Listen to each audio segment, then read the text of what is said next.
Alright, let's see what the boss wants. Hello, it's Brian Gendo speaking. Oh, hi boss, how you doing? Yes, I know, I'm finally back from my sabbatical, my hiatus really. Had to take care of some family matters, had to go on a little bit of a holiday, but I'm back wearing the black and red and I'm ready to take on the managerial role here at Sheffield FC. Yes, I took a holiday in the middle of the season. What, managers don't do that? I thought that was commonplace. But whatever.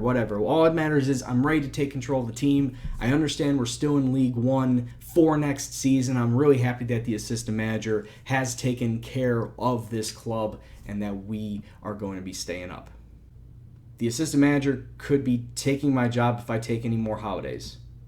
What? He hung up. Bollocks to that then. Jeez. Go my own way. What's going on, guys? It's Gendo here. Hope you're having a good day and welcome back to another episode of the world's first. If you're still enjoying the series, please go and hit that like button. Now today, we got ourselves our final two matches of the season against last place Wigan and playoff-bound Exeter. But before we get to that, of course, we must take a look at how we did in the run-up to these final two matches. When last we met, it was the double live com versus MK Dons and Wickham, which we only put 1 point on the table against those two teams. Very fortunate to have gotten that, but after that, we put together a little bit of a modest run. It did start out, however, really badly with two more losses on the table to Yeovil and Cambridge, and only pulling a goal against Cambridge in a 3-1 loss. Jean Ametta getting the one there. But since that time, 2 wins and a draw. Can't really complain with those 7 points. We got Swindon by the score of 3-2. Jack Steele getting himself a couple of goals. Jean Ametta getting one as well. A 2-1 win away from home against Luton with Paul Batchelor and Jack Steele picking up the goals there. And then a 1-1 draw versus Fleetwood. Stuart Rennie, the not often used Stuart Rennie, getting himself on the score sheet, knotting the match up at 1 apiece. Hopefully he will sign a new contract, stay with us, and be really at this point a third string striker. And here's what the table looks like with just those 2 matches left to play. We are sitting in 13th place, 56 points through 44 matches, which means that it is mathematically impossible for us to get relegated. Means only one thing: we are staying up. Yes, we are staying up for another season in League One. Very fortunate for us there, getting that extra money that we can then pump into the squad next season. Hopefully build upon this season wherever we may land after these last 2 matches. But the whole goal behind this was to not get relegated, and I say mission accomplished with that. But now let's get into the final 2 matches and see where our final resting place will be. So coming out today, we're going with 4-4-2 once again, and the starting lineup is as follows. We have Cameron McCullough in net, Baba, Angel, Rowley, and Jack Sr., the returning from loan Jack Sr., being back there on the defensive line. Our midfield will be Amena, Grayson, Morgan, and Steele, and sitting up front, Stuart Rennie and Paul Batchelor, giving Anthony Steer a little bit of a rest because he hasn't been in fine form lately, so we're just giving Stuart Rennie a nice little run out to see if he can score us some goals. So let's kick off and see what happens. 30 seconds in, Senior slips it through to Steele to Amena. Jean Amena, 35 seconds in, put Sheffield up 1-0 away from home. Get in, boys. What a great start to the match. It's exactly how you draw it up, really. Just get it to the wingers, take it to the byline, cross it across the face of goal, and hope for someone else to get on the end of it. And that's exactly what happened here. Jean Amena heading it in for 1-0 to Sheffield. Grayson through to Amena to Stuart Rennie, who takes his keeper on 1-1. I can't speak words now. It's 2-0 to Sheffield. Let's keep the run going, boys. 18 minutes into this match, and it was all set up by a decent free kick from Grayson to Amena, who was all by himself, flicks it to Stuart Rennie, who then goes one-on-one with the keeper and fires it home past him. 2-0 to Sheffield. And right away, we could get ourselves a third goal. Oh my God, it's just too easy. Grayson with the free kick up to Liam Angel, the center back, getting his first goal this season. And just like that, it's 3-0 to Sheffield. I can't keep up with the action here. It's so fast-paced, high scoring. And just look at that, a long free kick to Angel, who just touches it past the goalkeeper to get his first goal of the season. It's 3-0 at halftime. I really don't want to say anything else that can ruin these guys' concentration. Really, just send them back out there for a second 45, come away with a win. That's really all I want to do. 60 minutes is just about to go by. I already have a couple of lemon heads on the pitch, and Liam Angel and Jack Steele really got to watch out for them so they don't get any second yellow cards and I have to finish this match with 10 men. Stuart Rennie getting past the guy, getting past the defender, shoots it underneath the goalkeeper. It's his 14th goal of the season, and it's 4-0 to Sheffield. The rout is on, and we can safely say that this match is put to bed, and that's another 3 points in the bag. Let's take a look at that. A nice pass from Amena, getting it through to Stuart Rennie, beats his defender, takes the shot. The goalkeeper didn't even dive for it, just fired it far post and got the goal. 68 minutes gone, deep throwing for us. Grayson through to Amena, or is that an own goal? Either way, it's 5-0 to Sheffield. Jean Amena with his 7th goal of the season. The winger really has done it all for the club, either scoring it himself or assisting others. Jean Amena, real treat that this club is privileged to have. Look at that, just karate kicks it past the goalkeeper on the far side. 5-0. Out to Grayson, to Amena, to Stuart Rennie, to Paul Batchelor, back to Rennie, who fires it past the goalkeeper to the far post. It's 6-0 to Sheffield. And that's what you should be doing against the last place team in Wigan. That was some great passing to set this up to 1-2 between Rennie and Batchelor, who then dinks it past a goalkeeper who didn't even dive the right way. And that's how you get 6 goals. 78 minutes gone now. Can it be 7? Wayne Morgan fires it into the near post. It's his 2nd goal of the season for the center mid. It's 7-0 to Sheffield.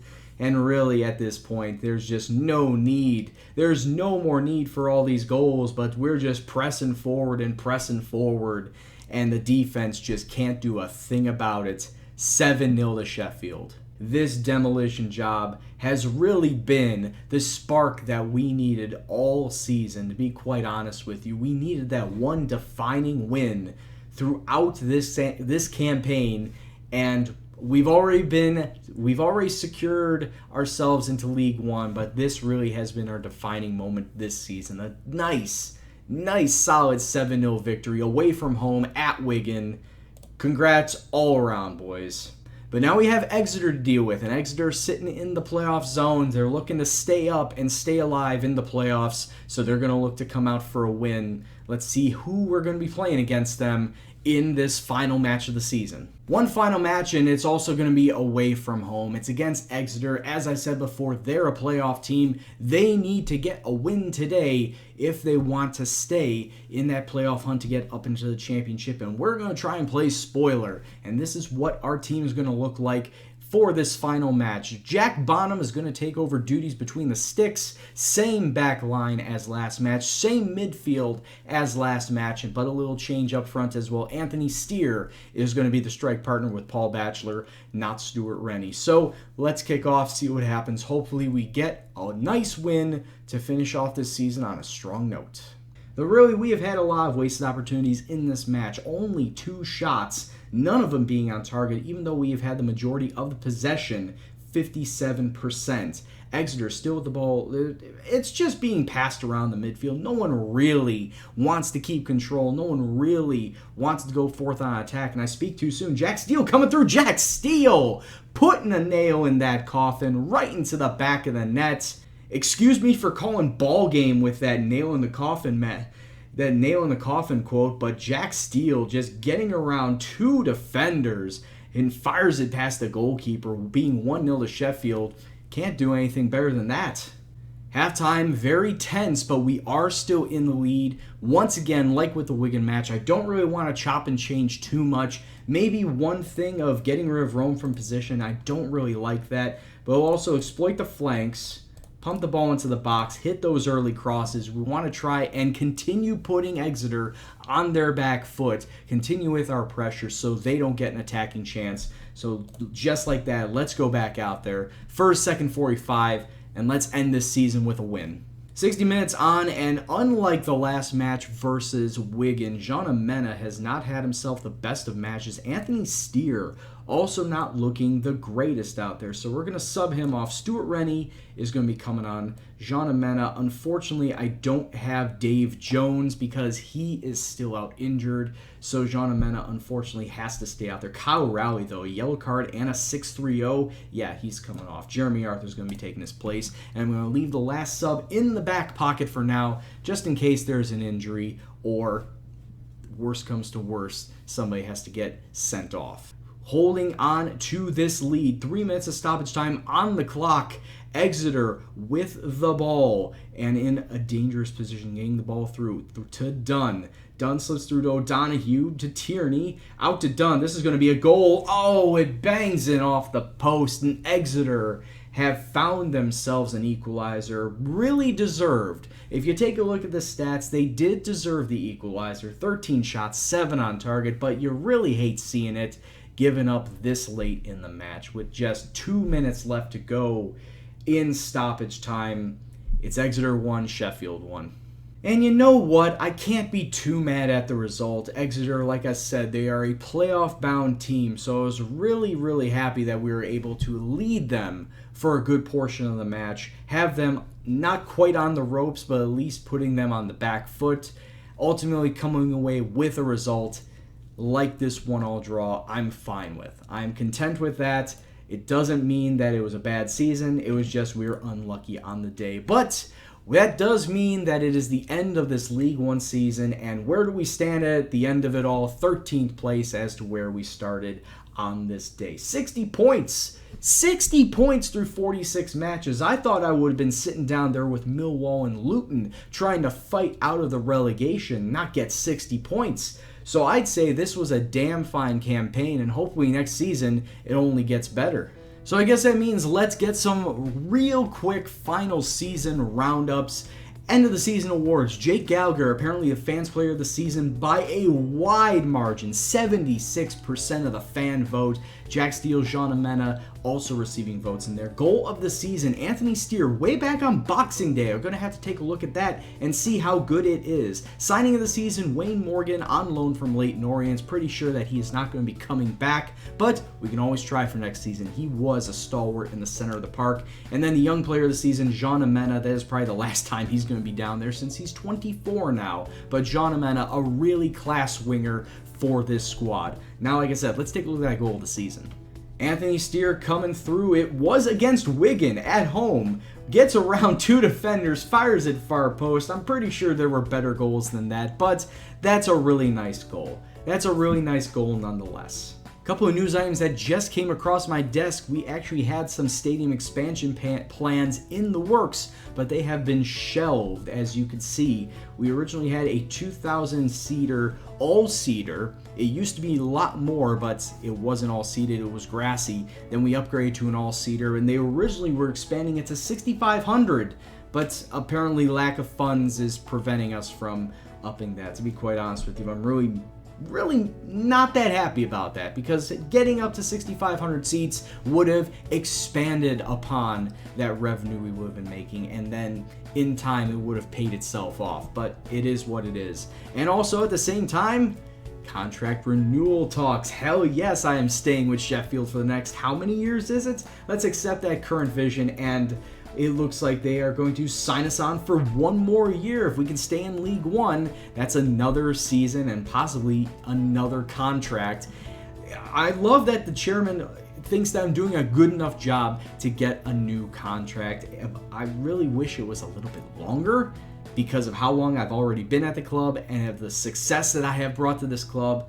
1 year seems a little small, but whatever. I agreed to the terms of the deal, and we are going to be back at Sheffield for at least 1 more season. Now, I'm noticing through all of these emails, I haven't seen a dollar amount or a pound amount for finishing in 13th in League One. There may not even be a pound amount for finishing this low in the football pyramid, so who even knows? I would like to get some extra money, but as it stands, it looks like we are not going to be getting any extra money, and honestly, I really wish we would, because we're currently sitting in the red, 95,000 pounds in the red.